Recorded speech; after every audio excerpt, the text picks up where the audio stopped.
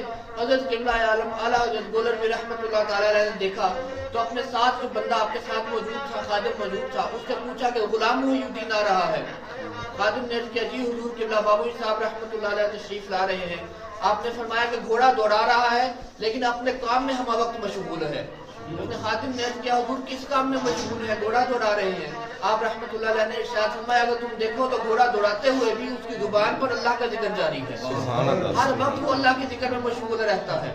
آپ رحمت اللہ علیہ ارشاد فرمایا کرتے تھے کہ اگر انسان نے اللہ کی یاد سے غافل ہونا ہو تو اس سے بہتر ہے کہ اس کو موت آ جائے. بندہ جب تک زندہ رہے, جب تک جیتا رہے, اسے اپنا ہر سانس اللہ رب العالمین کی یاد میں گزارنا چاہیے, ذکر الہی میں گزارنا چاہیے. اور یہ اللہ رب العالمین نے قرآن مجید میں ایک قاعدہ کلیہ قانون بھی بیان فرمایا ہے کہ جتنا بندہ اللہ کو یاد کرتا ہے اتنا ہی اللہ اس بندے کو یاد کرتا ہے. تو جس بندے کو, جو بندہ جتنا زیادہ اللہ کو یاد کرے گا, پھر رب تعالیٰ جب اسے یاد کرے گا تو محبوب کریم صلی اللہ علیہ وآلہ وسلم کے نالین مبارک کے صدقے میں اسے کتنا مقام نصیب ہوگا.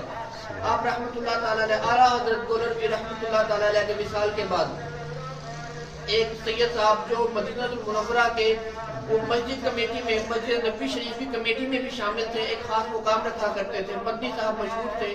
آپ رحمت اللہ تعالیٰ علیہ کے اعلیٰ حضرت گولروی کی زیارت اور بیعت کے لیے گولرا شریف حاضر ہوئے.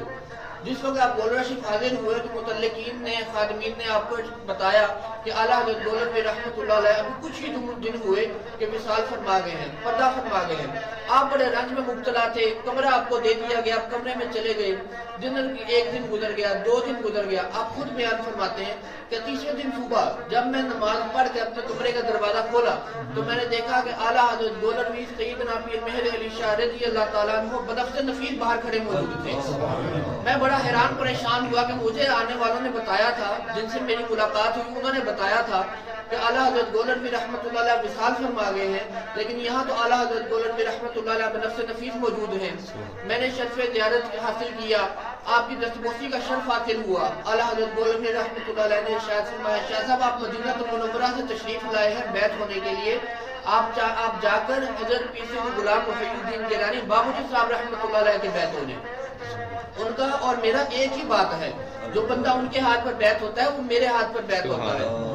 اعلیٰ حضرت گولروی رحمت اللہ تعالیٰ علیہ نے جب حضرت قبلہ بابوجی صاحب رحمت اللہ علیہ کو بیعت کی اجازت عطا فرمائی تھی, اعلیٰ حضرت گولروی رحمت اللہ علیہ کو 4 سلاسل میں بیعت کی اجازت تھی.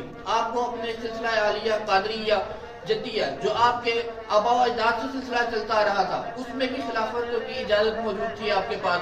اس کے علاوہ سلسلہ چشتیہ نظامیہ میں حضرت سیال حضرت خواجہ شمس الدین سیال رحمت اللہ تعالیٰ علیہ سے بھی آپ کو اجازت و خلافت حاصل تھی. اس کے علاوہ ایک مرتبہ سفر حج کے دوران حضرت مولانا امداد اللہ مہاجر مکی رحمت اللہ علیہ جو چشتیہ صابریہ سلسلے کے بزرگ تھے, انہوں نے بھی اپنا فخر محسوس کرتے ہوئے اعلیٰ حضرت گولروی رحمت اللہ علیہ کو بیعت و اجازت کی سند عطا فرمائی تھی. اس کے علاوہ اعلیٰ حضرت گولروی کو سلسلہ رفاعیہ میں بھی سلسلے بڑھانے کی بیعت کی اجازت موجود تھی, لیکن آپ رحمت اللہ تعالیٰ علیہ اپنے پیر و مرشد کے طریقے کے مطابق سلسلہ عالیہ چشتیہ نظامیہ سیالویہ میں جو حضرت خواجہ شمس الدین سیالوی رحمت اللہ تعالیٰ علیہ نے آپ کو وظائف بتائے تھے, جو طریقہ بتایا تھا اس کے مطابق آپ لوگوں کو بیعت کیا کرتے تھے. ایک مرتبہ جب اعلیٰ حضرت گولروی رحمت اللہ تعالیٰ علیہ نے حضرت قبلہ بابوجی صاحب رحمت اللہ علیہ کو اجازت عطا فرمائی کہ جب کوئی بندہ آپ کے پاس حاضر ہوا کرے بیعت کے لیے تو اسے بیعت کر لیا کرے. حضرت قبلہ بابوجی سرکار رحمت اللہ علیہ نے عرض کی حضور کہ میں کس قابل ہوں, اگر آپ ذمہ داری لیں گے تو میں بیعت کروں گا. اعلیٰ حضرت گولروی رحمت اللہ علیہ نے ارشاد فرمایا کہ میں کون ہوتا ہوں ذمہ داری لینے والا, جو ذمہ دار ہیں وہی ذمہ دار ہیں, آپ بیعت کر لیا کریں. بابوجی صاحب رحمت اللہ تعالیٰ علیہ کو موقع ملا, آپ نے پھر ہاتھ جوڑ کے دست بستہ عرض کی حضور اگر آپ ذمہ داری نہیں اٹھا سکتے, آپ اپنے آپ کو بیچارہ کہہ رہے ہیں, تو میری بیچارگی کا عالم آپ خود سوچ لیں. حضرت قبلہ عالم رحمت اللہ تعالیٰ علیہ نے چند لمحات کے لیے توقف فرمایا اور پھر ارشاد فرمایا اچھا چلے ٹھیک ہے, جو بندہ آپ کے ہاتھ پر بیعت ہوگا میں اس کی ذمہ داری لیتا ہوں. سبحان اللہ. پھر اس کے بعد جب تک حضرت قبلہ بابوجی صاحب رحمت اللہ تعالیٰ علیہ مسند سجادگی پر فائز رہے. جو بندہ بھی آپ کے دست حق پرست پر بیعت ہوتا تھا وہ لوگ آپس میں ایک دوسرے کو مبارکباد دیا کرتے تھے کہ ہماری ذمہ داری اعلیٰ حضرت گولنوی رحمۃ اللہ تعالیٰ علیہ نے اٹھائی ہوئی ہے. سبحان اللہ. اعلیٰ حضرت گولنوی رحمۃ اللہ تعالیٰ علیہ کا یہ فیضان تھا کہ انہوں نے اپنے فرزند ارجمند کو اس طرح کی تربیت کی تھی کہ رہتی دنیا تک جس نے آج کے زمانے میں جس نے نقشہ دیکھنا ہوتا سلف صالحین کا، جس نے نقشہ دیکھنا ہوتا حضرت خواجہ غریب نواز رحمۃ اللہ علیہ کا، جس نے نقشہ دیکھنا ہوتا بابا فرید الدین گنج شکر رحمۃ اللہ تعالیٰ علیہ کا، وہ آ کر حضرت پیر سید غلام محی الدین گیلانی المعروف بابوجی صاحب رحمۃ اللہ تعالیٰ علیہ کی زیارت کر لیا. سبحان اللہ. اللہ رب العالمین کی بارگاہ میں دعا ہے کہ ہمیں اس سلسلہ عالیہ چشتیہ گولڑویہ کی ڈھیروں ڈھیر برکات نصیب فرمائے. وما علینا